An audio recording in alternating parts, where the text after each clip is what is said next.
Maharashtra live.in इथे बातमी फक्त दाखवली जात नाही, ती लढली जाते। सबस्क्राइब करा, लाईक करा, शेअर करा, बेल आयकॉनला टच करा। नमस्कार, महाराष्ट्र.in मध्ये आपल्या सर्वांचं स्वागत। छत्रपती संभाजीनगर महानगरपालिका निवडणूक पार पडलेली आहे। त्याची पहिली सर्वसाधारण सभा सुद्धा झाली आहे। पण आता वेध लागले होते ते म्हणजे स्वीकृत सदस्य कोणते आणि कोणता पक्ष कोणाला देणार आहे।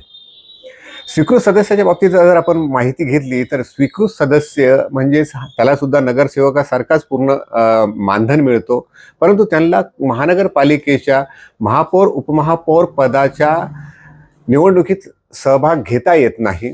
त्यांना निधी मिळतो, सर्व काही त्यांना भत्ते मिळतात। स्वीकृत नगरसेवक हे विविध क्षेत्रातील तज्ञ जसे की शिक्षण,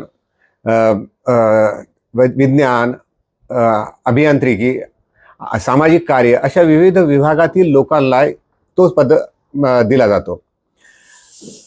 या महानगरपालिका निवडणुकीत जर बघितलं तर MIM हा जो ऑल इंडिया मजलिस इत्तेहादुल मुस्लिमीन हा पक्ष नेहमीच चर्चेला राहिलेला आहे। या पक्षाचे 33 सदस्य निवडून आले होते। एकूण सदस्याच्या 10% हे स्वीकृत सदस्य देणे त्याच्यामध्ये बंधनकारक आहे।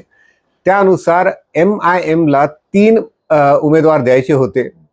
MIMचं जर आपण बघितलं तर मागील निवडणुकीमध्ये त्यांनी आपले जे प्रस्थापित नगरसेवक होते त्यापैकी 90% प्रस्थापित नगरसेवकांचे तिकीट डावलले होते। त्यामुळे मोठी बंडाळीला सामना त्यांना करावा लागला होता। पक्षप्रमुख असदुद्दीन ओवैसी आणि अकबरुद्दीन ओवैसी त्यांचे बंधू यांनी ज्या सभा घेतल्या त्यानंतर त्यांचे जे बंडाळी होती ती काही प्रमाणावर शमली होती। असंही शहरात बोललं जात होतं की पूर्वी त्यांचे 25 नगरसेवक होते, आता यावेळेस किती कमीत कमी नगरसेवक येतील अशी चर्चा सुरू होती। परंतु त्याला पूर्णविराम लावत 25 पेक्षा जास्त म्हणजे 33 उमेदवार यावेळेस त्यांचे निवडून आले होते। आता विषय राहिला होता तो आता जे त्यांचे नाराज आहेत, जे पुन्हा नाराज होऊन पुन्हा स्वगृही परतले आहेत, त्यांच्यासह इतरांना काय आपल्याला पद देता येईल। तर स्वीकृत नगरसेवक या पदासाठी इच्छुकांची मोठी गर्दी होती। त्यावेळेसही चर्चा सुरू होती की हे शहरामध्ये चर्चा आणि आरोप प्रत्यारोप सुरू होते की MIM हे अशा पैशावाल्यांनाच आणि जे हे पद देतील त्यावरही सुद्धा आता पूर्णविराम लागला आहे। यावेळेस असदुद्दीन ओवैसी यांनी एक ट्विटद्वारे 3 लोकांची नावं सुचवली। त्यामध्ये एक नाव मोहम्मद असरार, दुसरं नाव शेख अहमद आणि तिसरं नाव म्हणजे डॉक्टर कुणाल खरात।